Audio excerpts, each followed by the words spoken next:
Beer with Buffy is a retro-analytical love roast of Buffy the Vampire Slayer. If you'd like to support our show financially, you can find us on patreon.com/beerwithbuffy. Don't forget to review us on iTunes if you like what you hear. I was told you were coming. The big bad is back. This time... I'm working on getting the clearance to come into the initiative. I've been thinking about the world. I don't like vampires. Take a stand and say they're not good. It's fucking fantastic. I love that sound. The ice cream bar is this one. Welcome to Beer with Buffy. I'm Josh. I'm Rex. And today on Beer with Buffy, we are going to be reviewing Buffy the Vampire Slayer Season 4, Episode 19, entitled New Moon Rising. Yes, we are that fucking far along in this season. That's exactly what I was thinking. Oh my, how the time flies. Oh, yeah. All right, everybody, welcome to Plague Inc., the LARP. The LARP. Where we use real viruses. And we act everything out with real high stakes like school closings and overstocking toilet paper. Oh, God. And dude. we pretend it's not actually happening because it isn't and everything's fine. So, for the fans who do not know, I work in a senior housing community. And we are running that fucking place like it is on lockdown quarantine. Like we're using our fucking foyer entryway like a goddamn airlock. Well, you should be. You're housing the most feeble people in America. Like Yeah. the main thing that this virus targets, and that's terrifying. It is fucking nuts. The extent that we are changing everything. Simultaneously, both the best and worst thing about this situation where all of my fucking friends are getting all this free time off. I'm essential personnel. I'm security, therefore I always have to work. Ha! Well, hey, that's job security for you at least, which is a lot more than a lot of people can fucking say right now. Good friend of mine drives a school bus. You know what's happening to him? I do, but why don't you tell everybody anyway? 3 weeks off of surprise vacation, and he's still getting paid. Yeah, so I just get to stare at my long resume of poor career decisions. And so they're closing down. The first thing that went was theaters. The second thing that went was schools. Guess where I work, everybody? 3 different school auditoriums. In all the schools and theaters. Yeah, so I get 3 weeks of surprise vacation too, without pay. Yeah. Because I'm very much hourly and not salaried or full-time at all. Which means I get to play Red Dead Redemption. Fuck yeah. Fucking died. I couldn't justify the time that I was going to have to sink into that game, but now I can. Yeah. You got nothing but time. I can't even take my Network Plus exam because the college I was going to take it at is closed for 3 weeks. A good friend of mine is in grad school and all her classes turn to online classes. And I'm not sure how this is supposed to work for her considering she has like lab work to do. Right? There's got to be a fuck ton of classes where that just doesn't work. 'Cause I'm thinking like acting classes. What do they do? Just memorize a scene? I do know somebody who is taking a online culinary course. Huh. Think about how that one works. Hope they have a kitchen. I mean, yeah, obviously he has a kitchen, but like he has to fucking record himself making food. Oh my god. How can they even ask that of people? Just because everybody probably has a cell phone doesn't mean everybody definitely has a cell phone. Right? That's fucked up. I hate that. It's fucking nuts. Everything is fucking nuts. Or internet for that matter. That's one of the biggest issues with closing down all the schools. Right? My friend who has a PhD program, she didn't have internet at her fucking apartment till this week. Yeah. Because she didn't fucking need it. She was not at home very often. And when she was at home, she had to be working on her shit for grad school. So she didn't want internet to be distracting. Yeah. Bad enough she had a fucking cell phone. Just to clarify, everybody, today's date is March 13th, 2020. And the global pandemic of the coronavirus just hit Michigan in full force today. A few days ago, they had closed all of the colleges, all the public colleges, and this morning they announced that they were closing all K-12s and theaters, and just everybody panicked all at the same time. God, yeah. And ran to the grocery stores to buy toilet paper and water. Yeah. Fucking, why toilet paper? Like, I could understand that if diarrhea was a symptom. What pisses me off the most is that everybody's circular logic about, oh, we have to run to the store and buy all this shit is based on being worried that everyone else is going to run to the store and buy all this shit and hoard it. So they're hoarding it.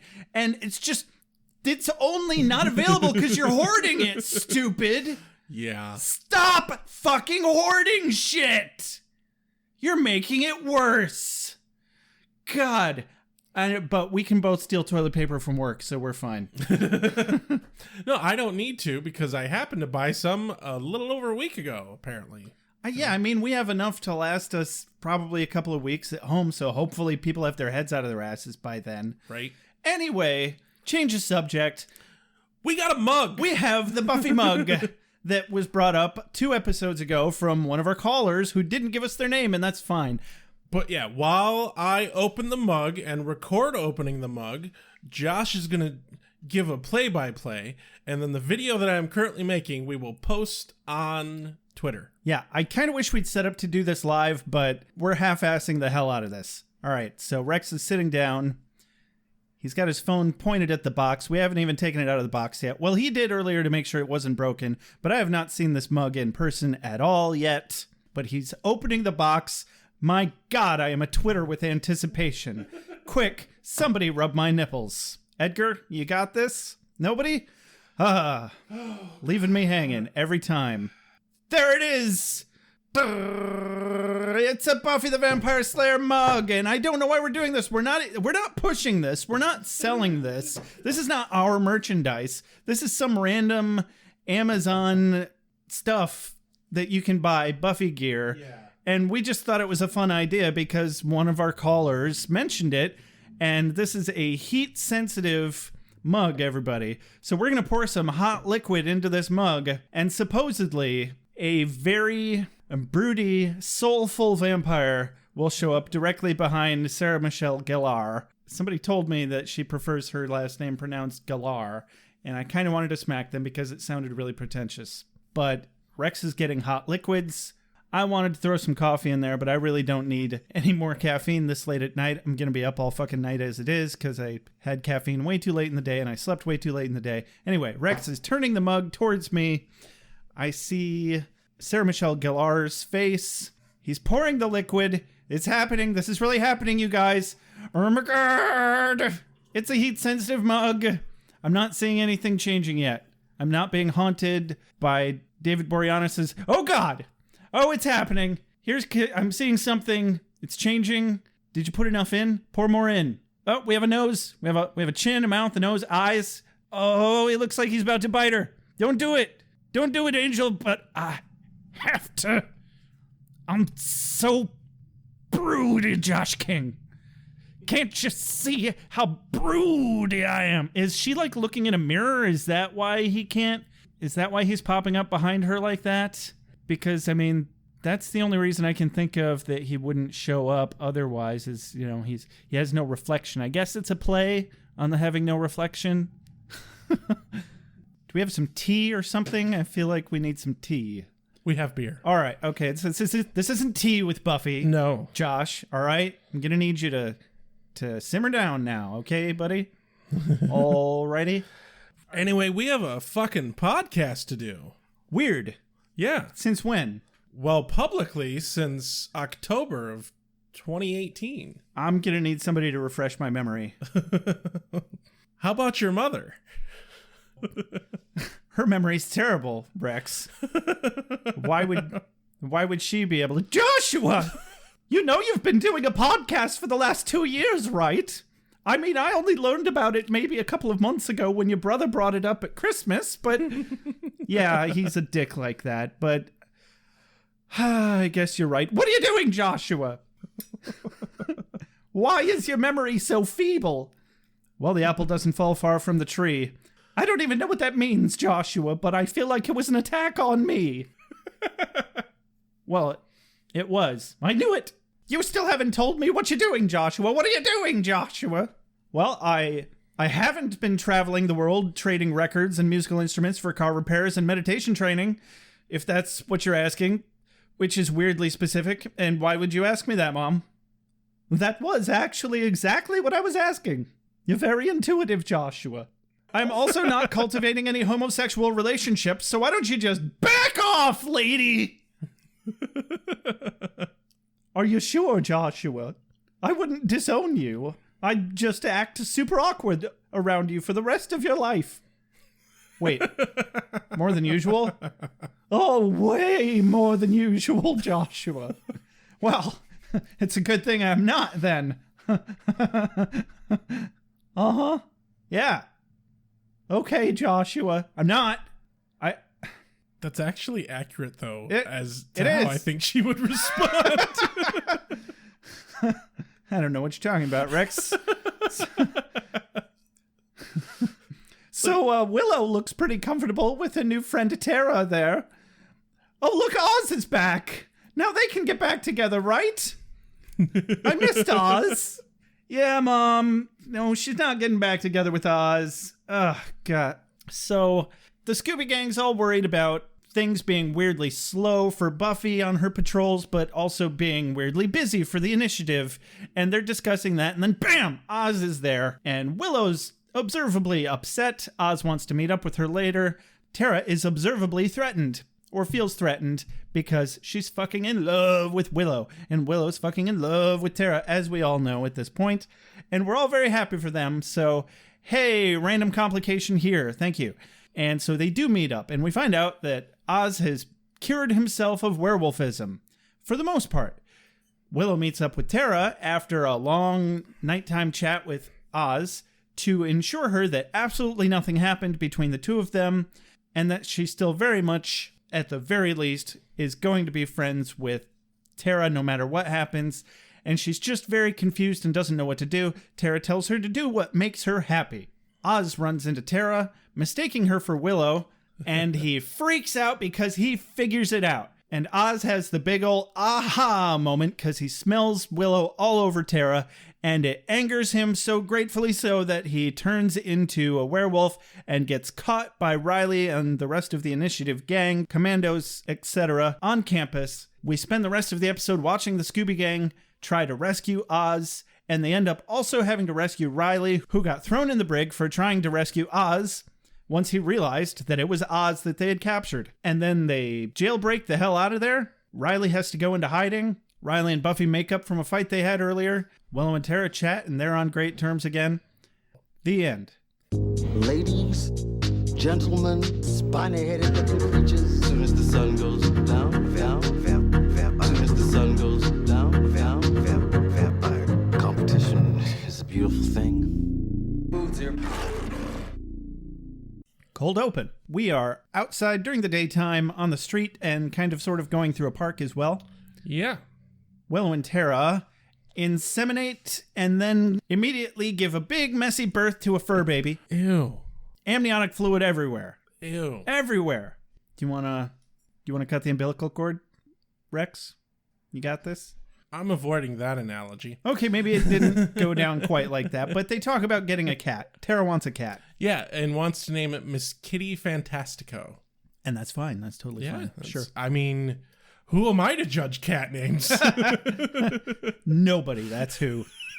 Fucking nobody. But guess what?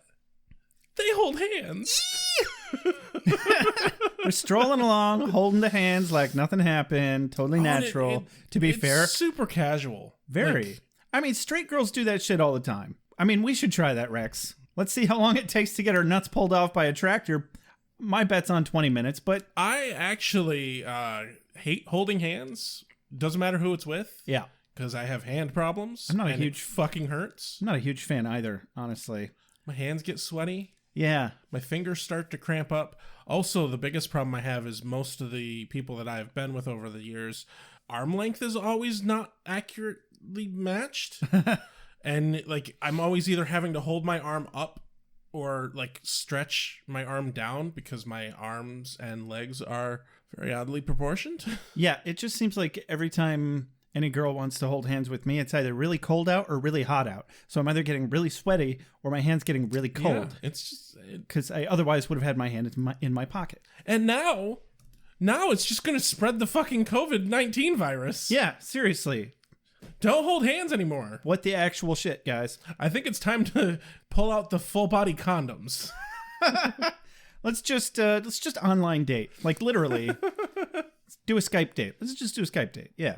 So they're on their way to a Scooby meeting.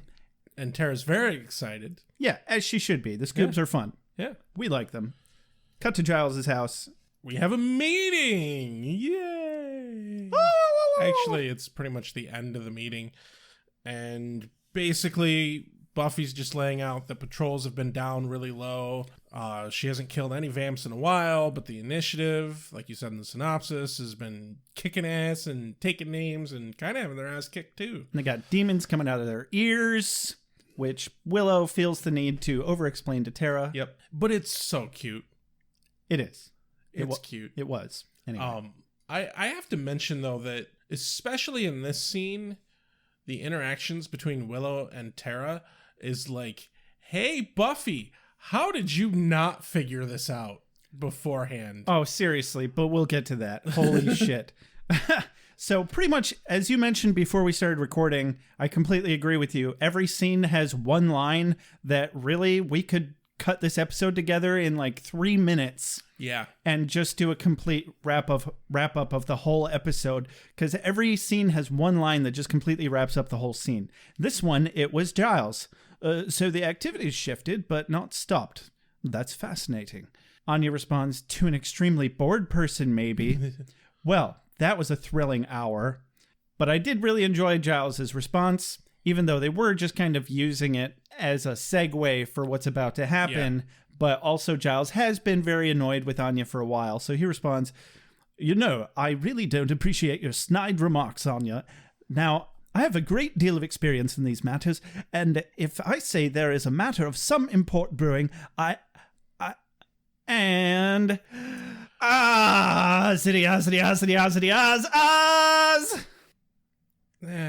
have the same ring to it. No, it doesn't feel right.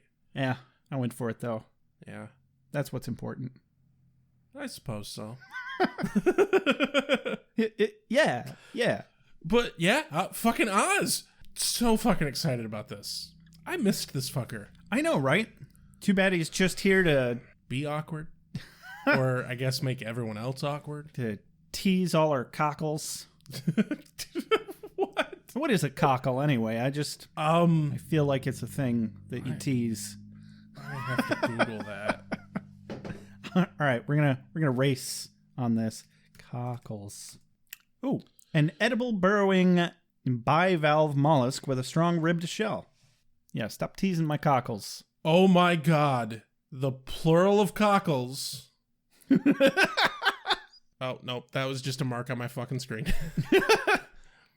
Never mind on that. All right, but they are in fact ribbed for your pleasure and mine. Also, it apparently means a small, shallow boat. Huh. They're ribbed for everyone's pleasure, especially fishermen. Yes? Arr, matey. Well, hey. I'll rib your cockles. If there's ever a time that we need to start looking up things about things in shells, now's the time, because we're all running out of toilet paper, so maybe it's time to enact the 3 seashells. But how do you use them, Rex? I never found out.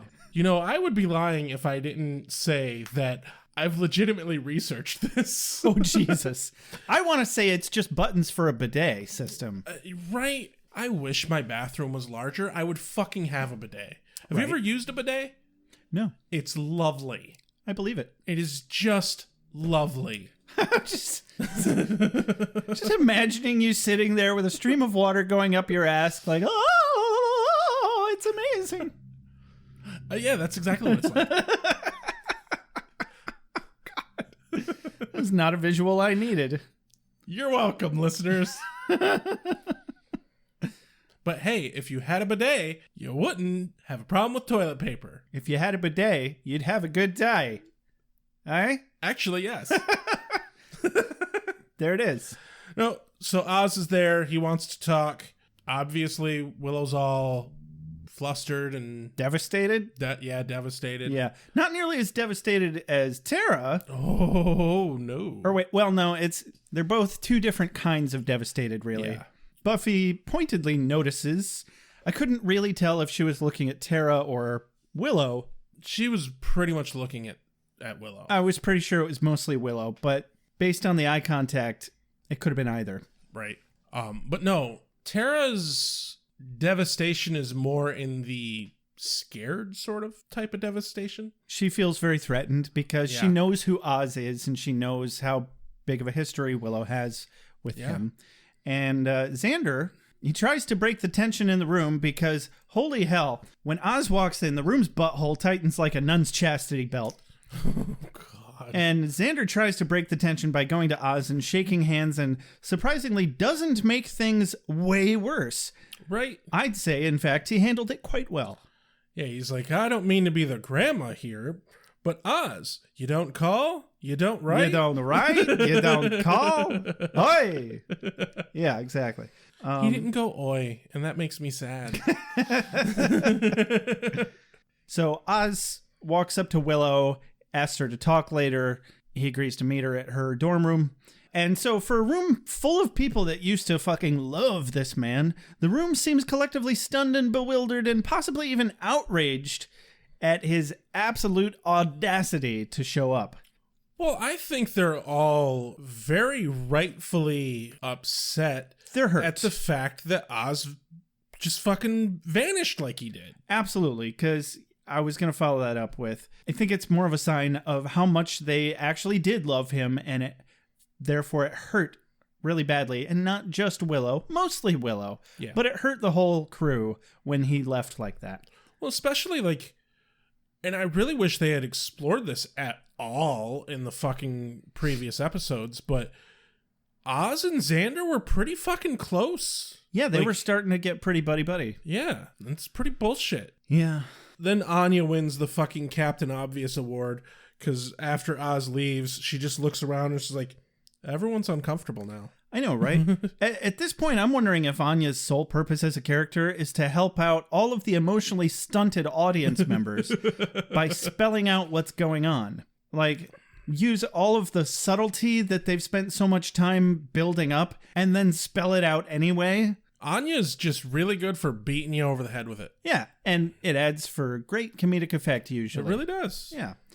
And so Tara suddenly got shit to do and deal with. Okay, thanks, bye. Yeah, she skedaddles.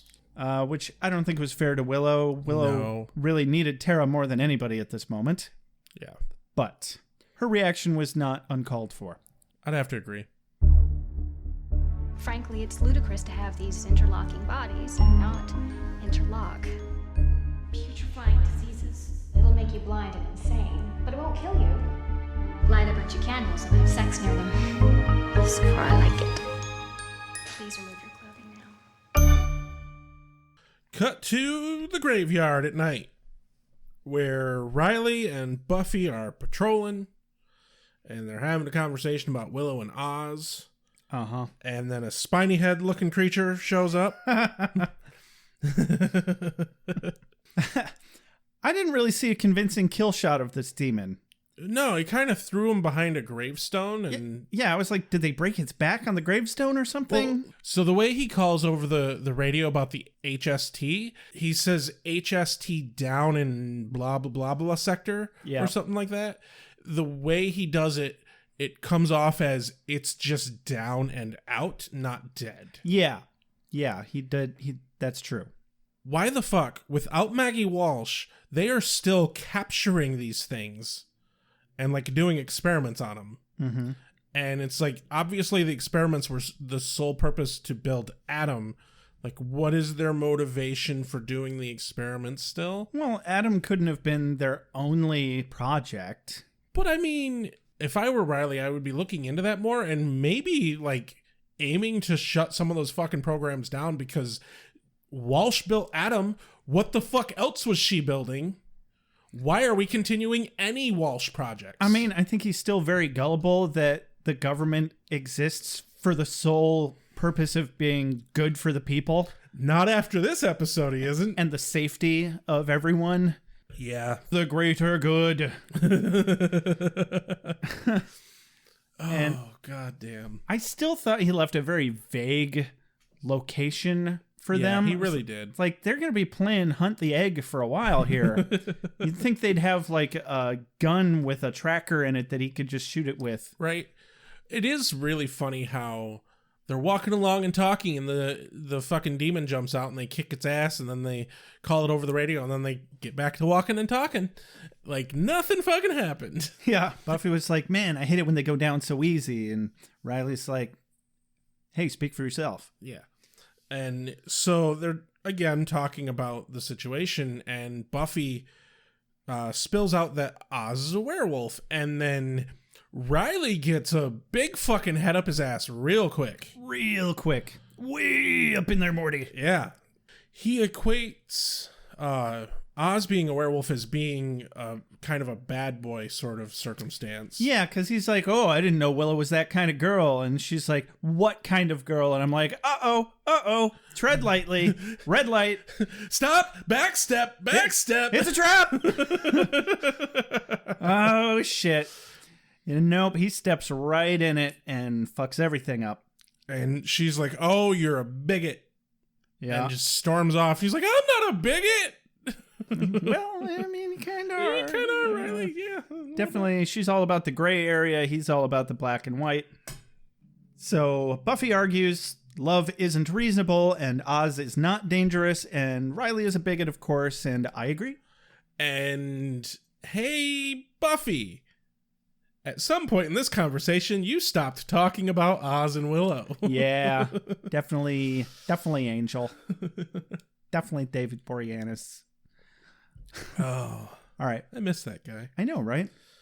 We're not going to miss him for too long, though. We got Faith, and we got Oz back. Yeah. I want fucking Angel back, damn it. What's next? Cordelia? Right? I miss her, too. Larry? Flutie? Flutie's dead. Yeah. Isn't Larry dead, too? Yeah. Yeah, they're all dead. You know who I want back? Snyder. Right! Fuck, I miss that guy. Yeah. I also want back Odo, but he's dead in real life. Oh, so God. that's sad. Okay, moving on. I'm sorry. Next scene. Rest in peace, Renee Aberjonos. I still don't know if I'm saying your name right. Right? It's like French or something, isn't it? Probably. It's a complicated last name. Yeah, I don't know. I don't know any French. Nor do I. It's still a delicious language. They never tell you how it tastes. Good callback. Very much like a baguette. You know, or a croissant. I honestly, if I were thinking about like how a language tastes and equating language to like mouthfeel, because that's really what we're talking about here, I would not, despite the association, equate French to a mouthfeel similar to a baguette. Well, I would, and I just did. So there it is. Yeah, but sometimes you're fucking wrong. You also just coined the phrase mouthfeel. So this is... I actually did not coin that phrase. It is a real term. Yes, you did, and this is win-win, goddammit. Cut to the dorm where Oz pays Willow a visit. Oh my. And Willow's like, hey, come inside. Let's talk. Let's catch up. And Oz is like, no, come outside. Dun, dun, dun. Uh-huh. And they're walking along, and I'm like, it looks pretty bright out there for nighttime. A little overly bright. I'm actually really disappointed that they didn't do the same kind of moon effect in the previous scene with Riley and Buffy. To kind of carry over that it is indeed a full moon and kind of hint that it was a full moon before this scene. I mean, I think they wanted the reveal to be during this scene, which I completely get that. Because he's like, hey, look up. And she looks up, and it's full moon, and she's like, what? And I kind of liked the way he points out, it's like, yeah, since I'm not around, you don't fucking keep track of this shit, do you? Honestly, that's weird, because I bet she did keep track of the full moons for a while. Right? Well, and I imagine that the phase of the moon has a lot to do with certain magic spells and shit. I would imagine it would, yeah. But she's clearly moved past Oz at this point as well as she can. Better than one could even expect her to. Yeah.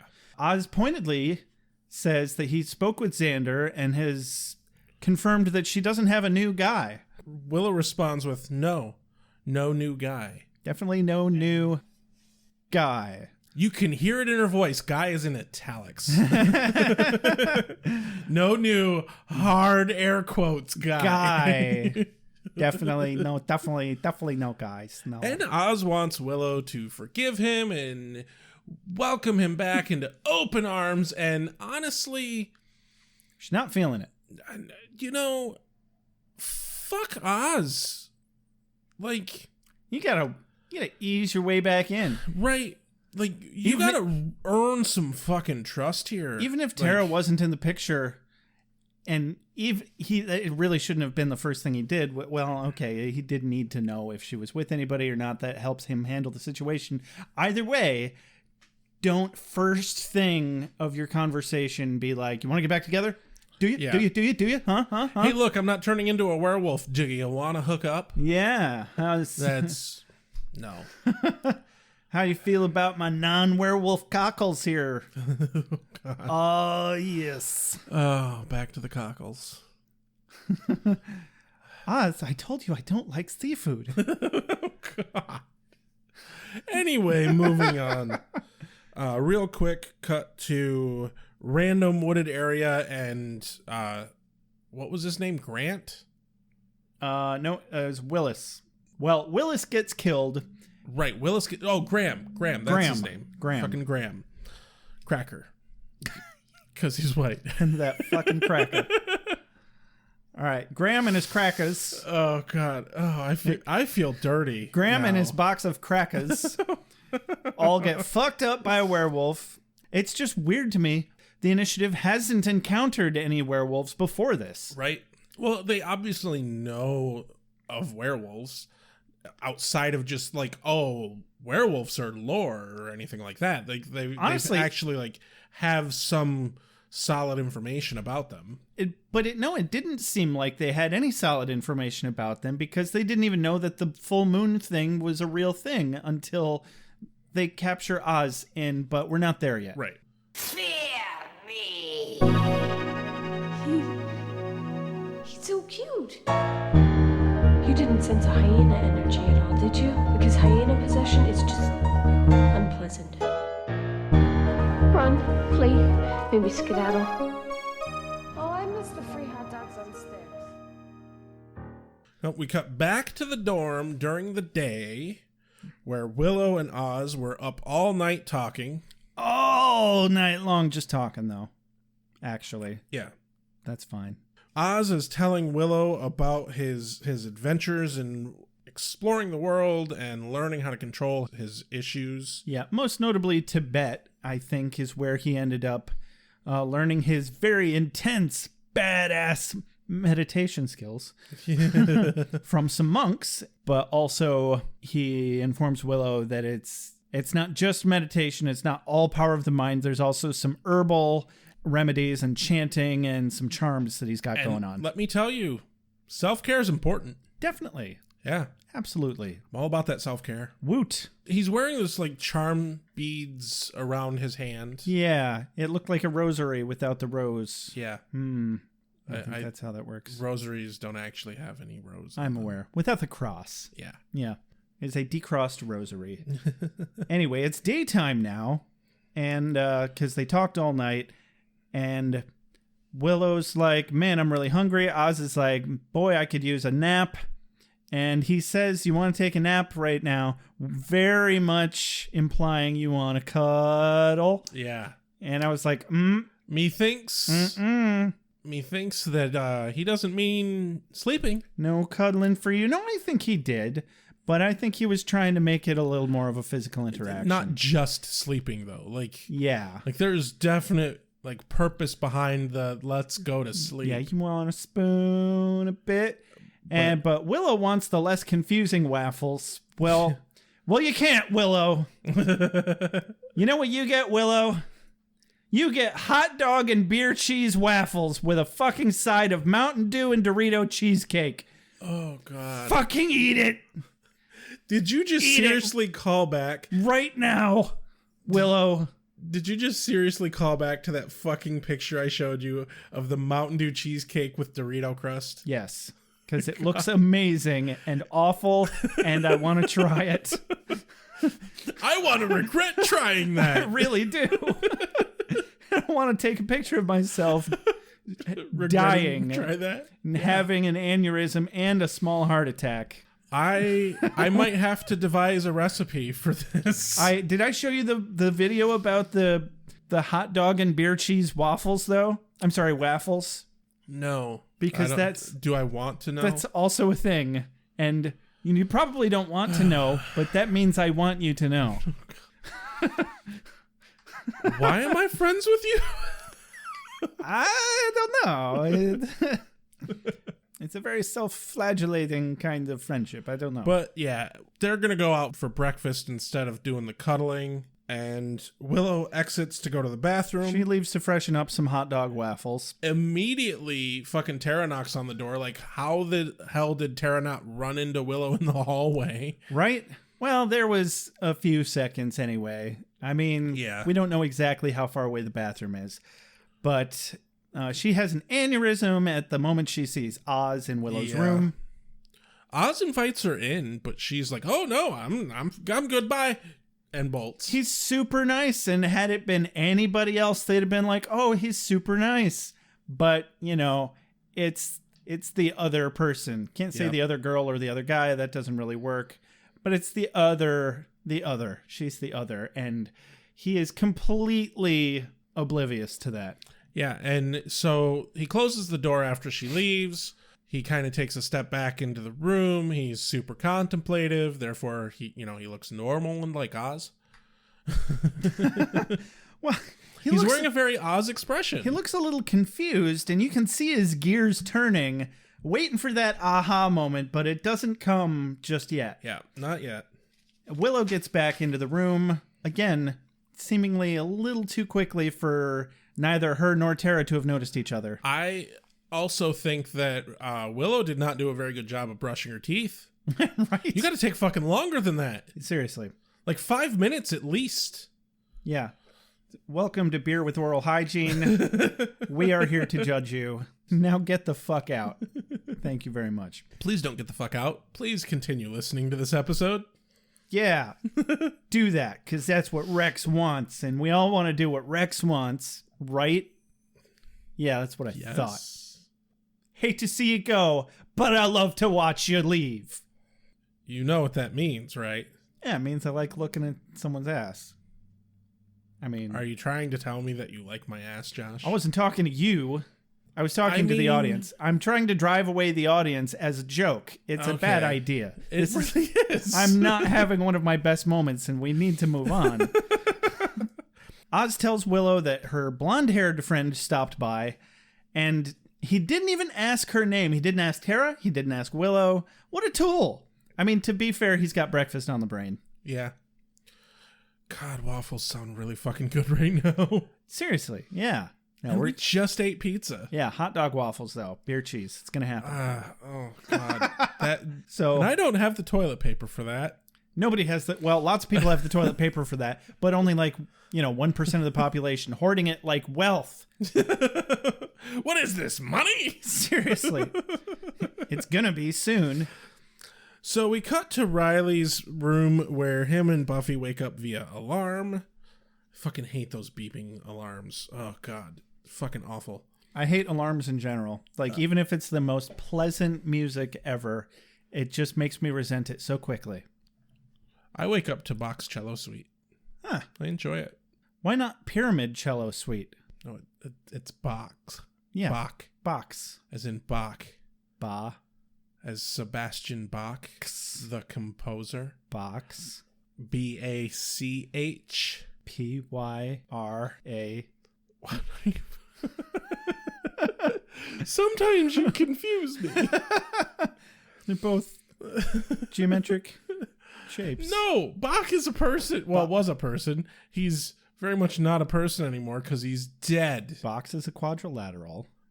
Pyramid is a, pyramidal. That is not a word.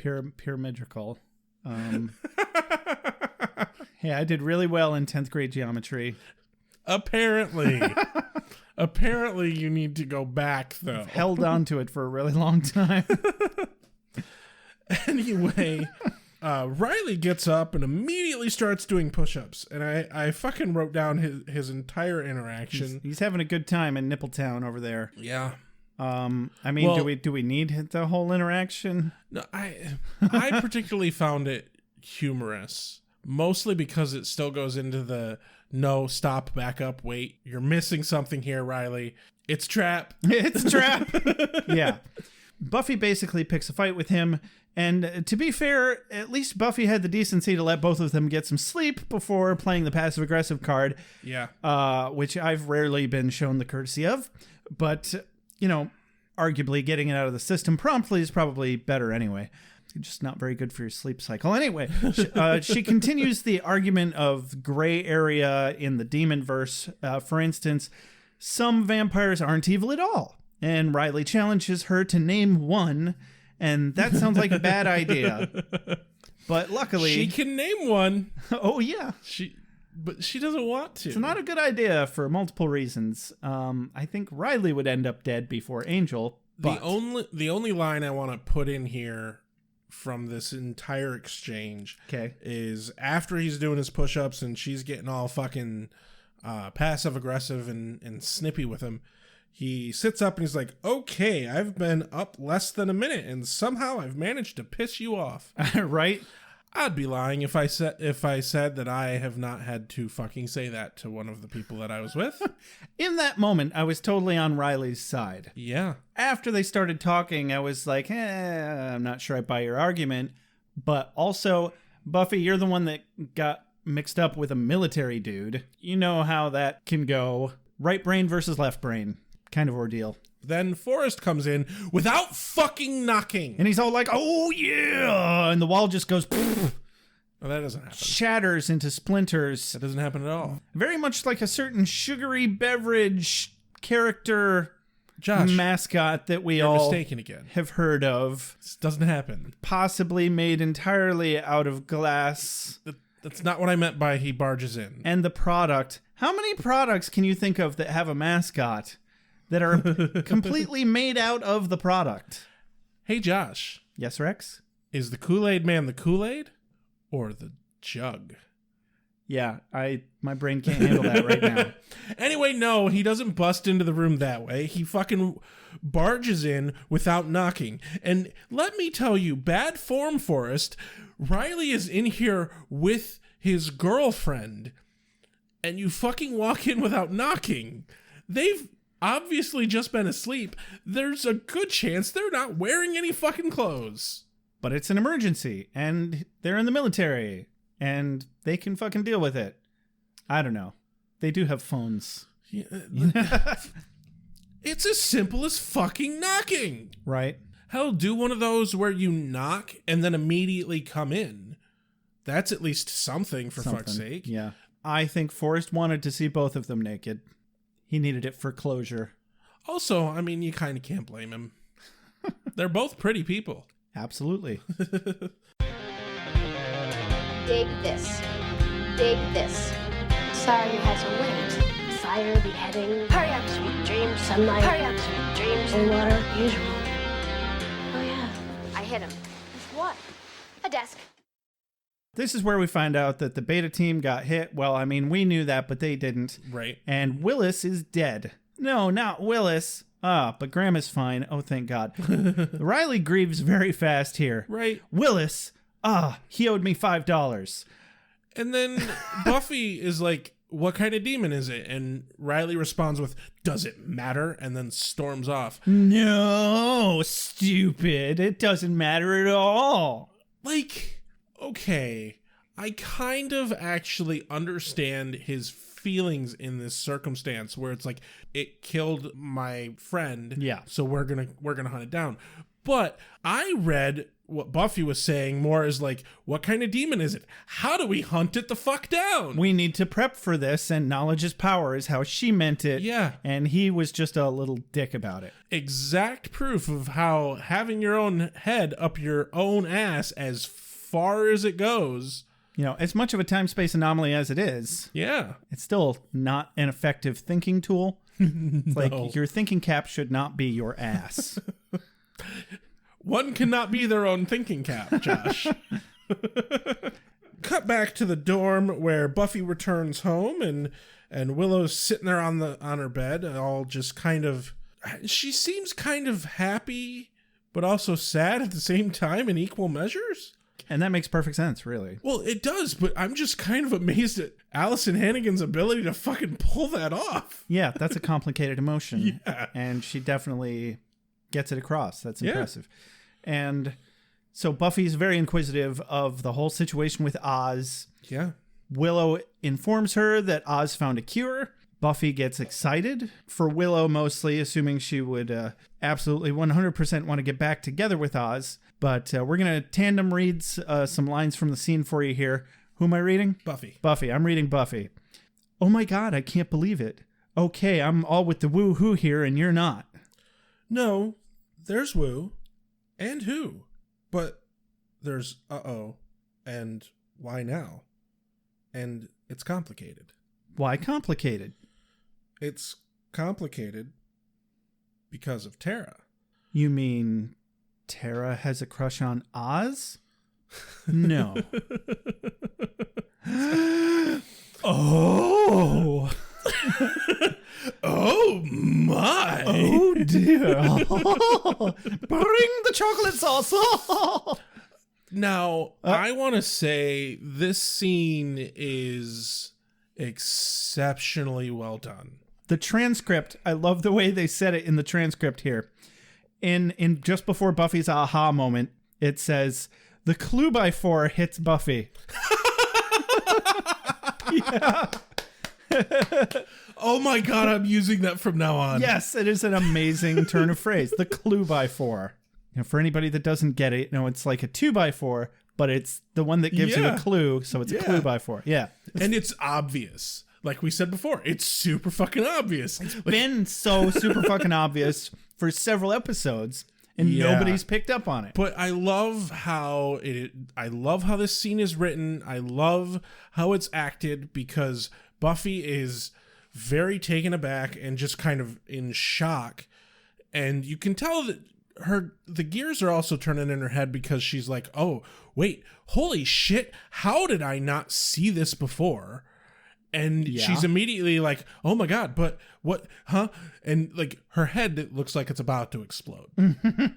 And Willow's like, are you like freaking out about me now? Yeah, she kept saying Will and like using her name way too much. Immediately when Willow's like, are you freaked out? Buffy's like, no, wait. You can see the gears click in her head where she's like, oh shit, my reaction right now is terrible. No, I'm here for you. You're my best friend. Holy shit, I'm here for you. Yes. And I didn't believe her first no, but her second no, like you said, she got her shit together really quickly. Yeah. Great fucking acting in this scene, all parties concerned. Yeah. Also, I just want to say that under the line in my notes where Willow's like, it's complicated, I wrote, it's complicated because she's gay. See, that I think there's an important distinction to be made here that we've made before, but now's the truly appropriate time to make it. Yeah. That she's not exactly homosexual. She's pansexual. She's still very attracted to Oz and makes it distinctly known that she still has that connection with Oz. I specifically believe Willow to be demisexual. But demisexual specifically means an individual who does not begin to have physical sexual feelings for a person until they have a deep emotional connection with that person first. Okay, I kind of thought that was what pansexual was about anyway. No, pansexual is just gender and organs and whatever does not matter.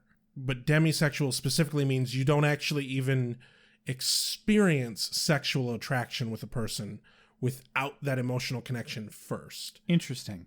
It feels like splitting hairs, but I see the difference. Right. And it would make sense to me, looking at Willow as a character, that she is definitely at least partially demisexual, in that obviously the physical attraction with Tara came after. Sure. Absolutely. No, I'm completely on board with all that. So Buffy gives Willow fantastic advice. She tells her just to be honest, or else this whole situation is going to blow up in her face. Yeah. And sage fucking advice. Yeah. Absolutely. I bow to Buffy's infinite wisdom. I bow to I bow to Buffy's infinite wisdom. Wisdom. Got a wisdom for you. My wedge. I bow to Buffy's... Twoo. Oh, God. I bow to Buffy's infinite wisdom. Fuck you. Alrighty. Hey, how often do you fuck up saying words? Soak it up, Buttercup. You're not going to get too many more. Cut to Spike's lair, where Spike is sleeping on a slab, and, there's got to be a better way to do this, right? Like, What? shouldn't he be, like, in the coffin? Or the sarcophagus thingamajig, whatever it is? I don't know. Why is he just laying on top of it? Sounds like an ordeal to me. It sounds safer, though. Yeah. Well, it definitely would have made this scene play out slightly differently, because an arm comes down over Spike. Spike grabs it. Guess what? He wasn't really sleeping, or he's just that aware while he's sleeping. I'll take both. Sure. Either one. So Spike still has his eyes closed when he says, "From the sound of those massive mud flaps, I'd peg you as a demon," which means you're in a world of pain, as he opens his eyes and sees Adam hovering above him, and he's holding Adam's hand. And then they frolic through the posies. That's also what went through my head the moment you said he's holding Adam's hand. They drink a shake with 2 straws. Yeah. They watch a scary movie together at the theater. Spike latches onto Adam. Adam holds him in his arms. They double date with Tara and Willow. It's fucking great. Oh, that's really good imagery. Oh my! man. All right, that's my next crayon drawing. Spike with Adam. Oh God, we haven't had one of those in forever. It's gonna look like the Wizard of Oz, where they're frolicking through all the asbestos. You know, that's what they used for the snow in that scene, right? No, I didn't. Which is That's probably why they awful. all died really soon after that movie. They didn't die that soon after that movie. Yeah, I feel like everybody died an early death that was in that movie. Well, also, like, I'm positive everyone on that film set probably smoked like chimneys. They smoked like chimneys, but also they frolicked through asbestos. It probably had to be asbestos because they all smoked like chimneys. They're like, man, we better make this out of something that won't catch fire. Right? Cut! Everyone lights up. All the scenes where you could only see the back of their heads, fun fact, it's because they were smoking. At the time. No, that's not true at all. Don't write that down. Don't quote me. Go ahead and quote him. No one cares. Nobody gives a shit. And you're what? Shocked and disappointed? Unbelievable. You should know better. You should know better than to tempt the fates that Well, that was pathetic. You should know better. You should know better than to tempt the fates that There's a lot more than that. A fantastic day. Birds singing, squirrels making lots of rotten little squirrels. So Adam responds, "Spike, I want you to come with me." Spike responds, "Do you? Well, let's go then." And he punches him in the stomach, and just Adam doesn't even budge. No. And He's a very large man. Demon thing, he robot. seems very solid, and it could just be a great makeup job, but the guy looks pretty butch anyway. Yeah. So he's Little like, column A. A lot of column B. A lot of column B. So he's like, come, you're going to help me with my problem. Why is that exactly? I'm going to help you with yours. That to me says, I'm going to take that chip out of your head. That's exactly what I assumed that would mean. And I don't want to spoil anything, so we'll get to that one when we get there. Cut to Tara's. Yes. Where we have a moment. A bit. Willow pays Tara a visit. Tara is very visibly relieved when Willow tells Tara that nothing happened with Oz overnight. They just talked. It was very intense talk, but it was just talk. Wow, you almost verbatim said exactly what I had written down about that.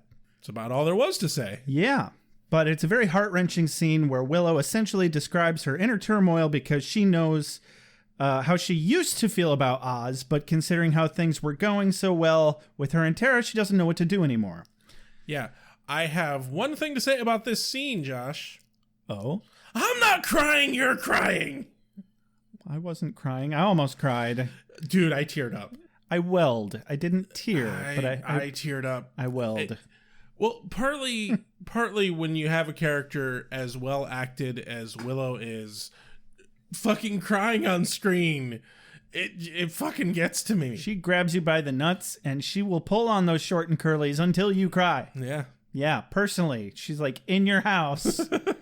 And that's why she makes the big bucks. That would freak me out. A little bit. A lot. Yeah. Be like, Allison Hannigan, I need you to stop pulling on my pubic hairs, please. And while you're here, hey, do you want to do an interview on my podcast? That'd be great. Hey, Allison Hannigan, we know you're listening here, so if you want to do an interview, just contact us. beerwithbuffy@gmail.com. We'll set something up. Definitely. I'll get the plexiglass wall set up so that there's no issues with nobody's pulling anybody's pubes. Yeah. That is not what we do here at Beer with Buffy, but we don't kink shame either. Depends on what you're into. If you're into it, you're into it. Whatever. Yeah. Just saying. Consent's important. She's never coming on the show. I think we just made sure of that. Absolutely.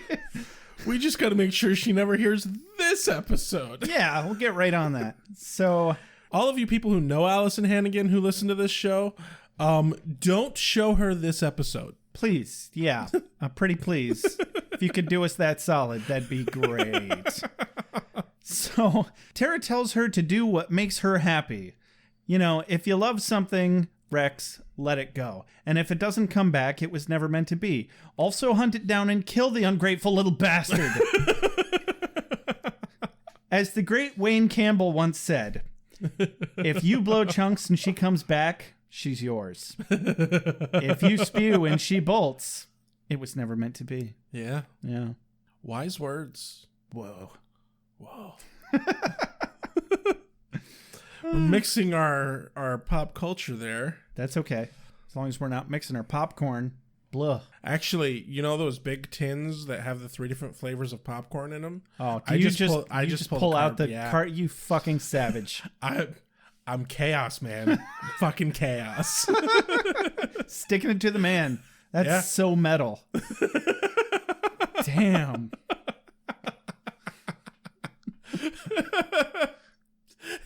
To quote Riley Finn, I'm an anarchist. I bow to your infinite wisdom.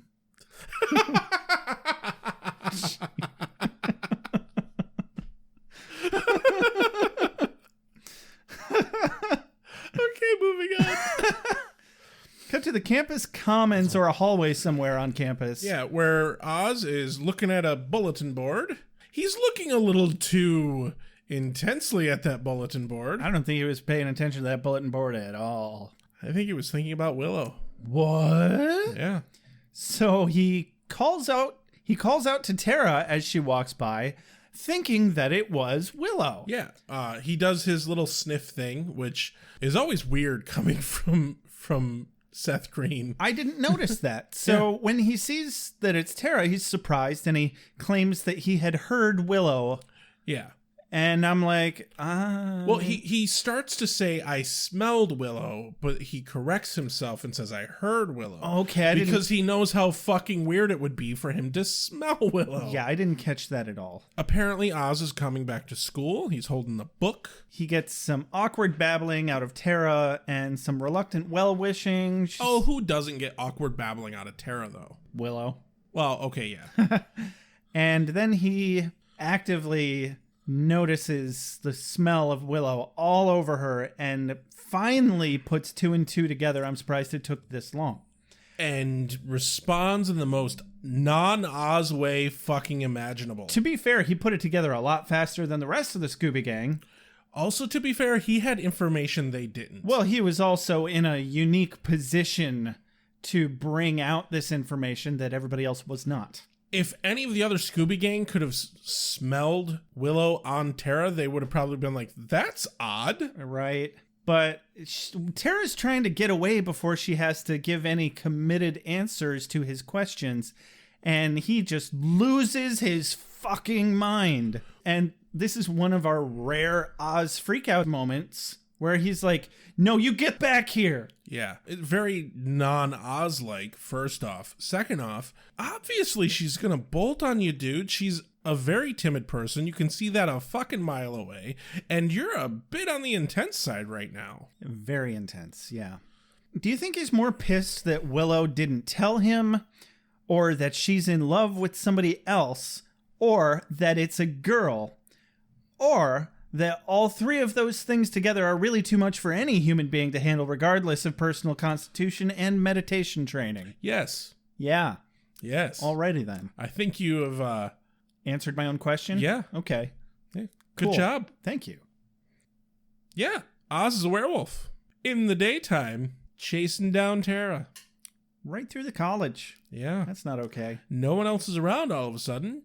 Very empty college campus. Tara's not having a good time on campus getting chased by weird, long, flappy-armed demons that are quadrupeded, kind of. So they use the actual same werewolf costume that they used the last time we saw Oz as a werewolf. And it just dawned on me how much they actually show the person in this costume running on all fours.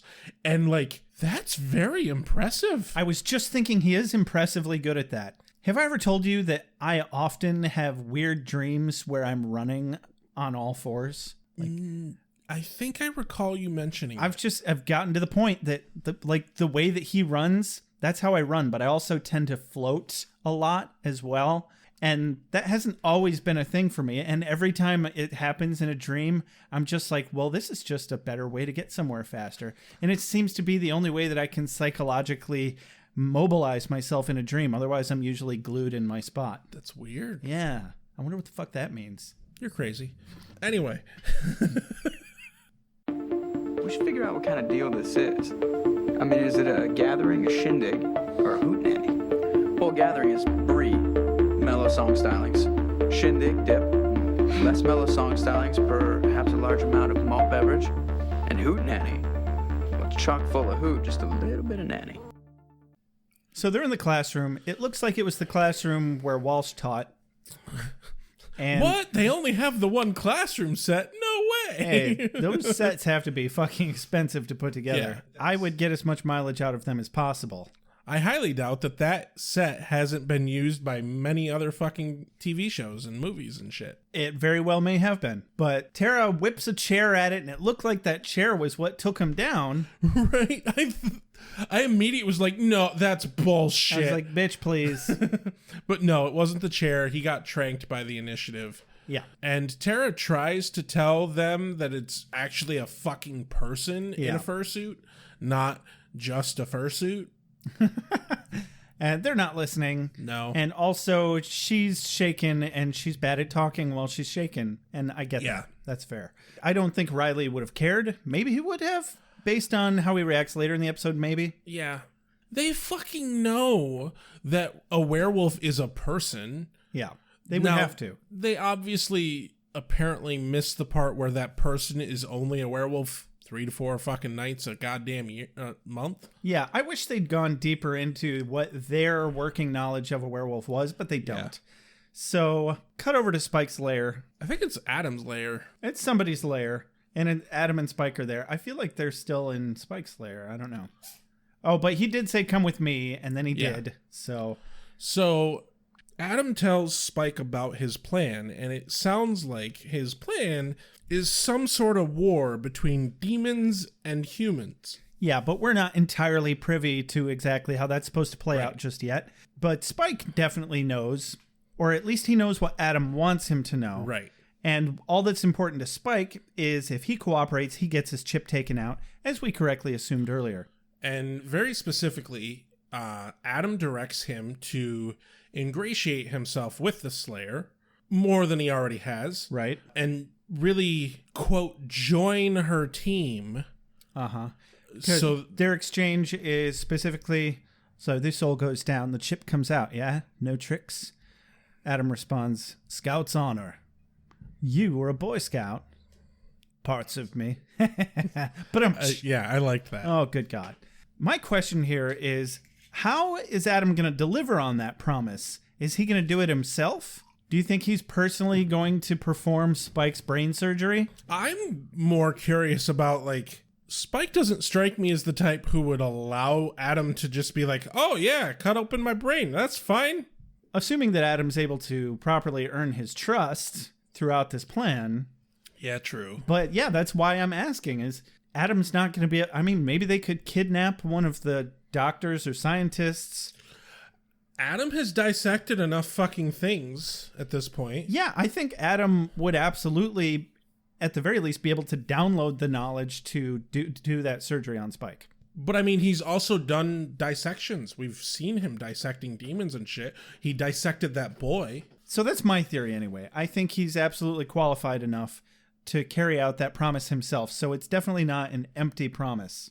I personally think Adam's intention is to carry out the surgery personally. Yeah, I'd have to agree. I think that makes perfect sense. Cut to the library. The library. If you will. Yes. And I think you will.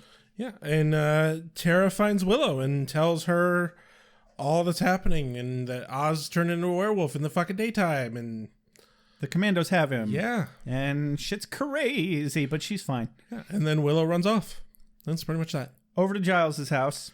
They need to infiltrate the initiative to save Oz. Anya is expectedly blunt, and Xander fills his snark quota for the episode. Willow says that the initiative boys had grabbed Oz right before Tara had told Willow that it had happened. So Anya replies with, so that's good, right? I mean, they probably haven't had time to eviscerate him yet. Xander responds, you can help by making this a quiet time.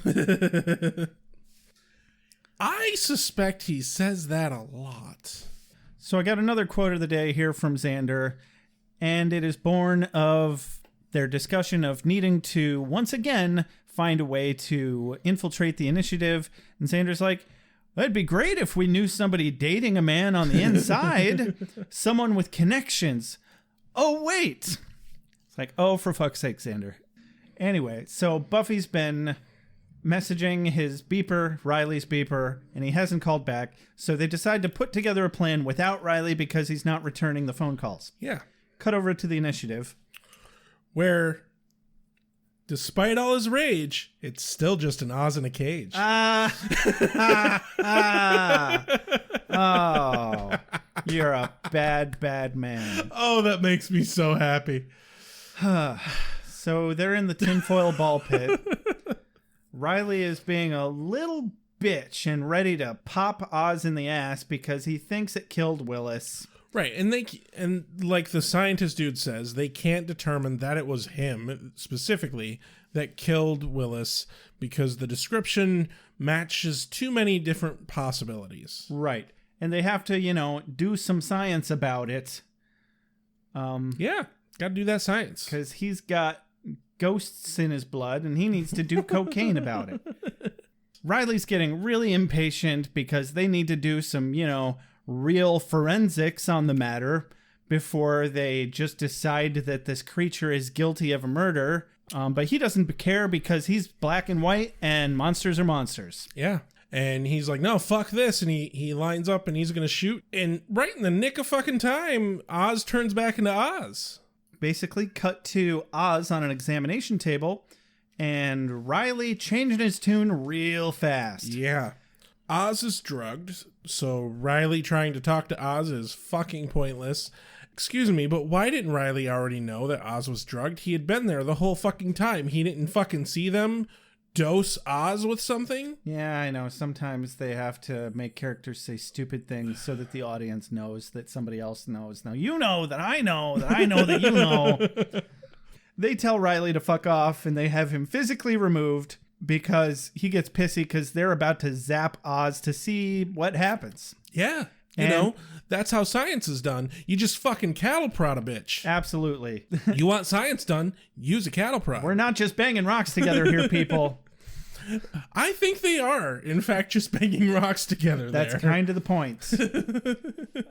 You know, when you hire your head of the science team from the former head of the shower curtain salesman team, that's what you get.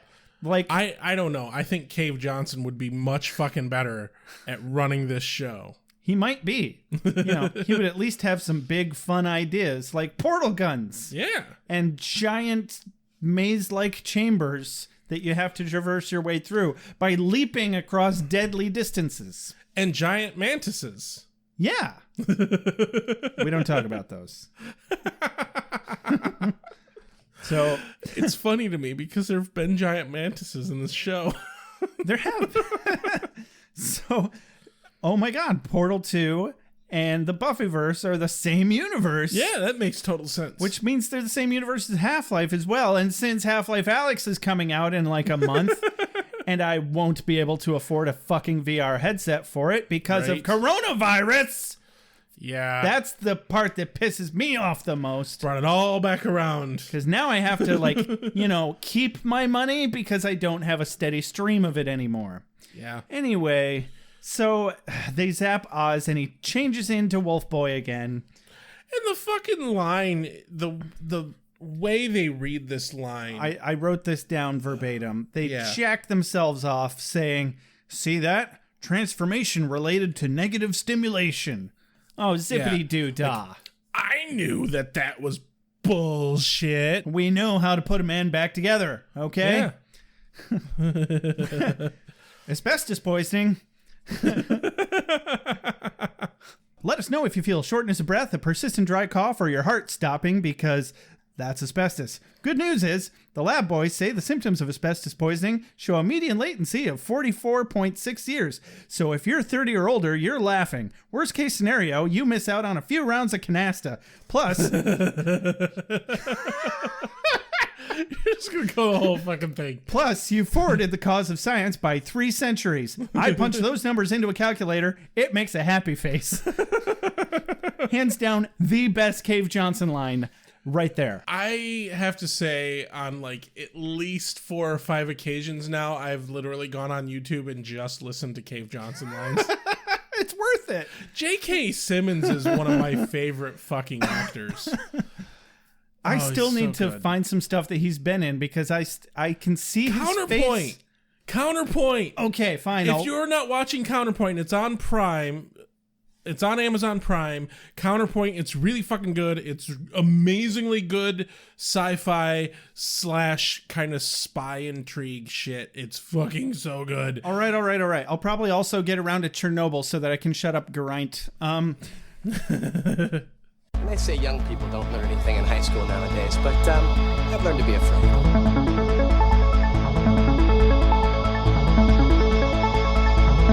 So what was the story about that alligator? We cut over to Giles's house, where apparently they have still been waiting for Riley, and they're like, the end of the last scene, they're like, let's make a plan without Riley. But no, they didn't make a plan without Riley. They fucking sat here and waited.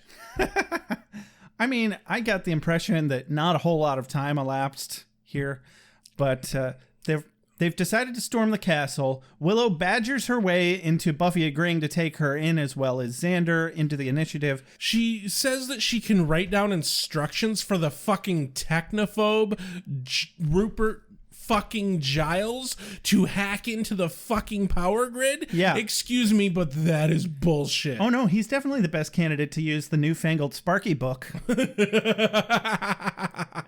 I don't see what the problem is, Rex. I fucking see many problems here. So Spike suddenly is in the room because he burst his way through the door like, oh yeah. Well, I mean, it was unlocked. yeah, and it's noticeable that Giles apparently never locks his door because Oz just walked the fuck right in. I know, right? You think this man has been through a lot of shit. Yeah. Locking the door, I would think he would have developed a complex over it at this point. Right. Huh. I fucking lock my door, and I've never had people I didn't want there to barge in. Not only that, but I can't believe he hasn't resealed the house from Spike. Right. Yeah. It's not like they don't know how to fucking do that, first off. Second off, they have 2 powerful witches in the group. Right? So Giles is like, short of cash, Spike. And his response is, I happen to be seeking monetary gratification, yeah, but I also get a kick out of jacking up those army ginks myself. I know how to find the big guy who can take you to Oz. What big guy is he fucking talking about? I don't know, maybe he means the Colonel. Maybe it's just jazzy talk. So when Spike enters the room, he's like, well, Rupert, you should lock your door. Someone dangerous could get in, and he gives a fucking little smirk. Buffy replies with, or someone formerly dangerous and currently annoying. Yeah. So yeah, Spike offers a way in. He wants money for it. They never actually discuss pricing. Not really, but he does convince them that he can get her done. Oh God, don't fucking say that. I'm almost sorry. We'll wait till you are fully sorry. Are you fully sorry yet? God damn it, Josh, be fully sorry for that line. Am I going to have to get something to beat you with? Done we now our gay apparel, tra-la-la, tra-la-la, it's Christmas. Now it's Christmas, we've waited that long, Rex, tra-la-la-la-la, I'll never be fully sorry. Anyway, moving on. At all. Back to the initiative. Riley tries to jailbreak Oz. Yeah. I mean, it doesn't go very well because Forrest is a cock block. Back to the initiative where Naked Oz is in his cell. Riley attempts to bust him out. It's naked time. At least Riley has the sense to bring him fucking clothes. He did, yeah. I can't believe they threw him in there naked. Right? Jesus. So rude. It kind of was. And apparently cold. Yeah, it would be. But and it looked like Seth Green was actually naked in that shot. Oh, he was definitely naked. He was either actually naked or they gave him the skimpiest skin-colored Speedos on the planet.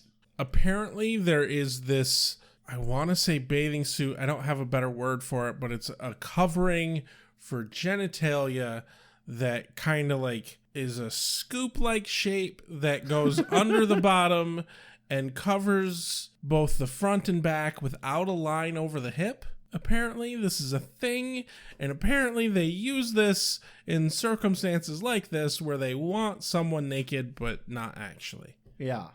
Seems like it'd be easier to just fucking be naked. Right? Like, oh my God, just deal with it. Just have some fucking clothes right off camera. Yeah, it's a 5-second shot, guys. Can we just have nobody look except the camera guy and the director for a minute? That'd be great. Although, honestly, if I looked really good and I was an actor, I'd be like, hey, look, I'm naked. Yeah. Penis! Whatever. Yeah. How much are you getting paid? Enough. Deal with it. Yeah.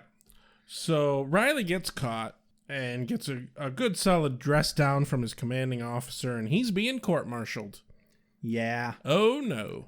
Oh, no. It's not okay.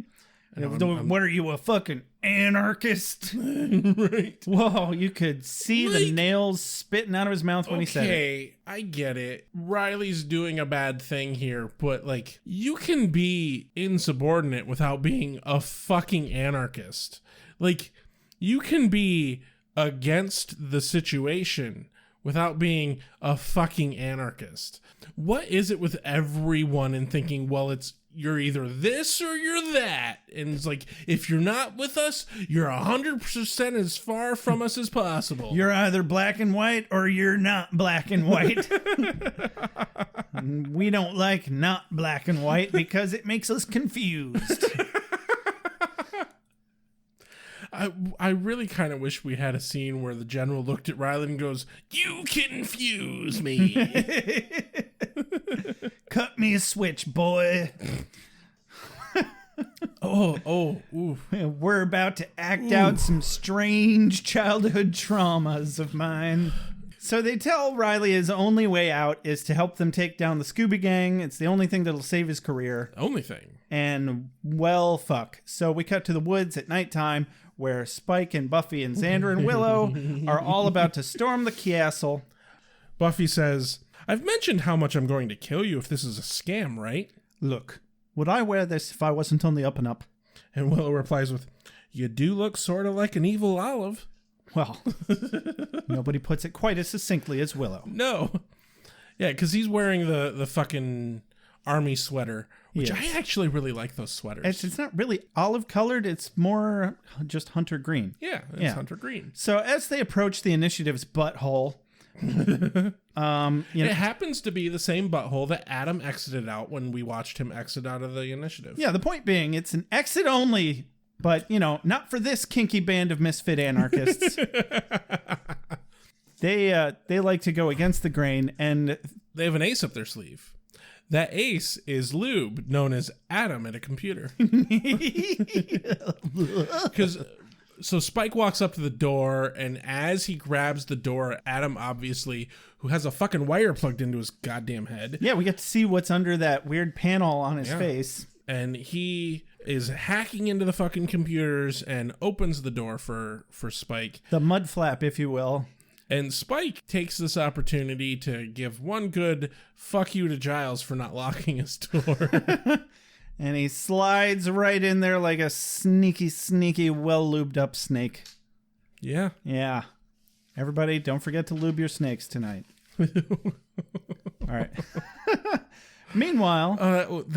that feels bad. Wow. So Giles and Anya are successfully taking down the power grid.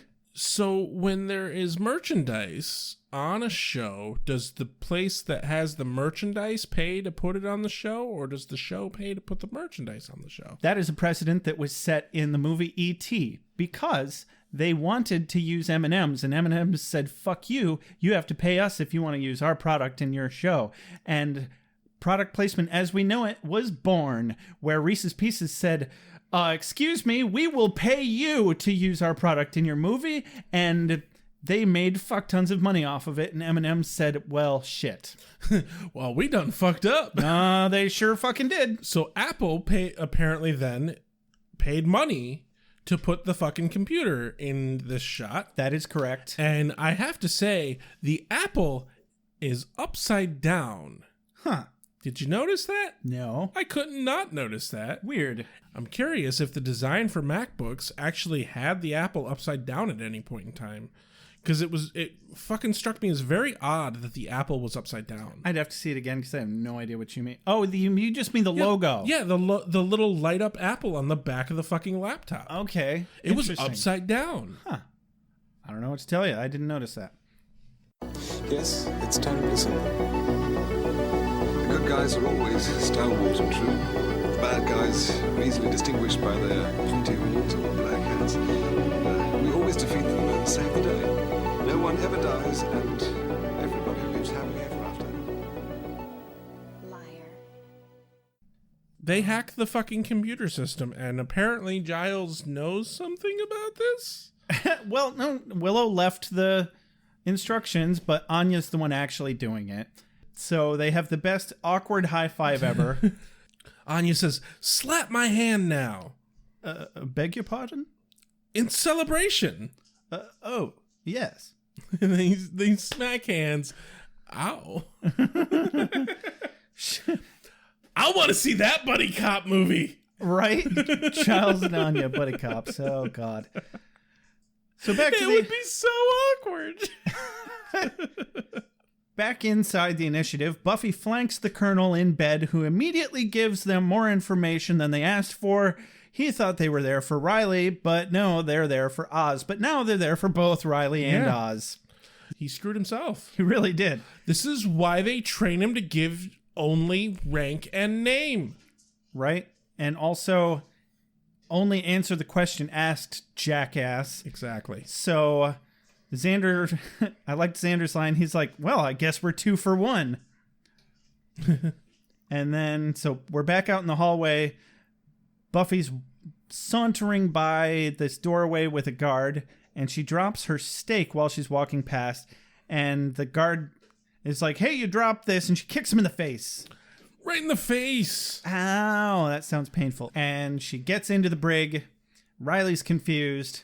And he has a moment where he's like, if I leave now, I can't ever come back. Well, I just wanted to hear that out loud. And then he fucks off. Yeah. It was never really an option not to escape. Right. But it definitely, you know, it's a huge, massive, sudden change in his way of life. Yeah. So they exit out the elevator. They have first they have this big standoff in the hallway. But Buffy threatens to kill the general, and it's like, she says, stay back or I'll put a William Burroughs on your leader here. And Xander's like, wait, you'll bore him to death with free prose? Buffy responds, was I the only one awake in English that day? I'll kill him. And I'm like, yes, Buffy, you were the only one awake in English that day. Nobody knows what that means. Moving along. So they let Oz out of his cell, who at the sight of Willow just can't even hold his shit together. Despite all his rage, he's no longer an Oz in a cage. Now he's an Oz who's turning into a werewolf. Yeah. And that's not a good thing to turn into when you're still in the initiative. No, this is bad time. Bad time there, Oz. Bad time. Yeah. I mean, I still can't believe that out of all those people that, you know, had them surrounded, that they couldn't get a clear shot on one of them. And they were just like, oh, we'll let them all escape with the Colonel. Okay. First off, my biggest problem is that they know who Buffy is. They know what Buffy is. Since when would they even remotely suspect her of killing a person? Wait, they thought she killed someone? No, they know she's the Slayer. Oh, they don't think with morals. I suppose they're that military makes sense. folk. I suppose that makes sense, yeah. They have this awkward elevator ride from hell, and the only thing that was missing was elevator music. Right, that would have made it so perfect. It would have been amazing. It would have been so good. And everyone leaves except for Buffy, the Colonel, and Riley. And Riley flips open the elevator control panel and just rips out the cords with the greatest of ease. Yeah. Though that is either very poorly designed wiring or very well designed wiring, if there were some sort of tactical reasoning behind needing to be able to disable the elevator very quickly. Possibly both. Why not both? Why not? Riley's exiting line here. The Colonel says, you're a dead man, Finn. And he says, no, sir, I'm an anarchist. Yeah! Punch! Woo! Floors him. Which, it's like, Riley, you're not an anarchist. Eh. Just because you're breaking some rules doesn't make you an anarchist. Yeah, you're just coming over to fight the good fight. There's definitely a big difference. So we cut to the new home of Riley Finn. Which is some creepy abandoned attic or whatever. It's specifically because when the camera shifts and you're looking at just Riley and not the angle that shows Buffy too, you see lockers over his shoulder. He's at Sunnydale High. Oh, neat. That makes sense. Yeah. Okay. Which, kind of a shitty place to fucking camp. That is a very shitty place to camp. Holy shit. I would, hole up in a fucking cheap motel room or something. Seriously. Just pay cash, man. Yeah. It'll be fine. I promise. I'm sure you could figure something out. Yeah. Ugh. That place has got to be just teeming with, bugs. Dude, there would be so much random shit crawling around in there just because of all the fucking mayor meat. Uh-huh. Ugh. Also, it's still on top of the hell mouth. Yeah. BT dubs. Pick a better fucking campground. Goddamn. Bad choice. Angel's Mansion. Right. It's fucking still empty, I'm sure. For fuck's sake. Although that would probably be a little bit weird for Buffy. But it's still a free mansion. Right. No, so Riley admits to being wrong about Oz, which is awesome. Yeah. And then Buffy finally fucking opens up about Angel. Like, we don't actually get to see her talking about Angel at all, but she leads into it. Yep, over to Oz's van. Oz beats himself up a bit for coming back, but Willow confirms she does still love him, and they agree that it's a sad, fucked up cosmic irony that Willow is the only thing that brings out the wolf in Oz anymore, which doesn't really sound like, Buffy and Angel's problem at all, does it? Right. Yeah? We've never seen this before. Running theme? Yeah, not one bit. The big thing is Willow's happy, and Oz gets a little bit of joy out of Willow being happy. He does. And that's important. It is. Like, he fucking obviously still loves her. Of course. But he can't be around her. Willow gets a proper goodbye this time. Yeah. Even though he's leaving just as quickly as he showed up. And he calls back to his first line of this episode. She says, "When are you leaving?" And he's like, "Pretty much now." Which is exactly what he said when they asked him when he got there. Yep. Pretty much now. Because he's Oz, and he's cool like that. Yeah. I'll never be that cool. Especially because I'm a 35-year-old man. Almost 36. Right? Now. But they... I missed my window, Josh. I'm sorry. We all did. It's okay. Yeah. You didn't miss your window. I just don't think it was ever in the cards for either of us. Yeah, probably. I was super dorky in high school. Oh, my God. My heart breaks for Willow as she immediately starts crying when he says that he's going to leave basically right now. They hug, cut over to Tara's dorm room. Oh my God, man. Willow arrives with an extra flamey candle, no olives. Oh, I might be tearing up just a little bit. Don't mind me. All right. It gets to me, man. I was a little worried about myself as well, but I think I might be too drunk for all that. So I can handle as much of this as you need. I get weepy when I'm drunk sometimes. So Willow needs to be with the person she loves. Good thing it's Tara, because that's where she is. Right. And she is going to make that shit up to her because she points out that she put Tara through a lot of shit this past couple of days. And she's going to make up for that right the motherfucking fuck now. Yeah. And I'm sorry, but if they didn't get down and busy after the credits roll. So Tara blows out the candle. And now everybody, I want you to close your eyes. Oh, God. And I want you to rub 2 chopsticks together. And I want you to think about Willow and Tara. No forks, no spoons, none of those creepy ass butter knives. Just gently, subtly enjoying the symbiosis of a traditionally Asian food utensil, doing the job that it was meant to do and doing it well. Your analogy confuses me. Are you not familiar with the chopstick analogy to lesbian sex? I believe I am not. Because everybody's always like, but who's the man and who's the woman is akin to...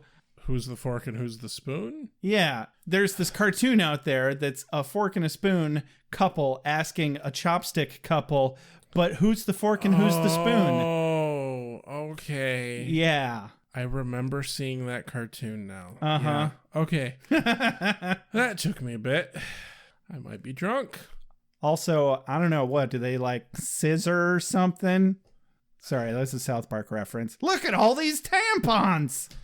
Gur arg. Gur arg. Yeah. Gur fucking arg. Gur fucking arg. Is this for me? I must be ready. I need my strength. Give me more! Night, I shall walk in the earth. Hold on. You've got something in your eye. How'd you feel about this episode, Josh? I think this was a fantastic episode. It gave us our Ozzy Oz back for a minute to get a proper farewell. I think Willow got some much needed closure. So did Oz. Got some serious progression with the big bads, and to a point where it doesn't even rule out Spike still being a possibility as part of the big bad team, which is fun because I don't want him to get too good too quick because that would be obnoxious. I agree. Yeah, not a very good episode for Xander and Anya, but they were there and they didn't not contribute. The focus was definitely on Willow and definitely her relationship with Oz and Tara. And I think if they had brought anyone else any more than they did into the episode, it would have fucking ruined it. I agree. I think it was masterfully executed exactly the way it was. They progressed all of the character relationships exactly the amount they needed to be for the time. I like any episode that makes me tear the fuck up, and that's what this episode did. Well, you're a weirdo. Okay. Cool. I am too. It's fine. What's your quote of the day? Shit kebabs. My quote of the day is very simple here. Spike says, "You were a Boy Scout." Adam says, "Parts of me." But I almost picked that. It was a really good, just lame joke, and I loved it. Play him off, Sam. Oh my God. I'm going for a little bit deeper than that, and I'm gonna say Willow's line to Buffy saying, "I'm all with the woohoo and you're not." And Willow says, "No, there's woo and who, but there's uh-oh and why now, and it's complicated." Because it was definitely very complicated. Not just because it being a good line. Again, this is one of those times where delivery is fucking everything. And Allison Hannigan just really just sends home pure confused anguish. It's so good. It's so good. I got to give an honorable mention to the transcription. The clue by 4 hits Buffy. Right. That's the real quote of the day. That is such a good phrase. I don't know who wrote those transcriptions, but that person is funny. This website I'm using is so old, it's like an archive of a website. Oh, God. I don't think anybody knows who made this website anymore. But yeah. So this has been another episode of Beer with Buffy. As always, you can find us on Facebook. Hey, join our Facebook group where fans get to talk to us and post random memes and stupid fun stuff. Find us on Twitter where you can interact with us, mostly Josh. I mean, if we're being honest. I'm the one you want to interact with anyway, you know it. I really have no argument against that. As always, you can contact us via email, beerwithbuffy@gmail.com. You can send us a voicemail or even send us a text at 269-743-0783. Thank you. I will never remember that number. If you'd like to support us financially, you can find us on Patreon at patreon.beerwithbuffy.com. If you'd like to wear something of ours around the, real world, not as cool as the fucking color change mug that we got today, you can get all of that at store.beerwithbuffy.com. And as always, very important, review us on iTunes. It's the number one way to help us grow our channel. It's the number one way to help us grow our show. This has been Beer with Buffy. I'm Rex. I'm Josh. Have a good night. Swing! Showing! You are the Slayer. Lives depend upon you.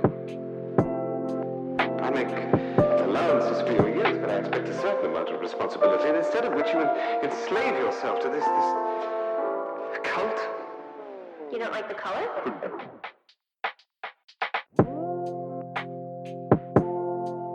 You have a sacred birthright. You were chosen to destroy vampires, not to wave pom-poms at people. Why can't you people just leave me alone? You are the Slayer. Go ahead. Prepare me. I'm a watcher. I haven't the skill. Oh, come on. By appealing to your common sense.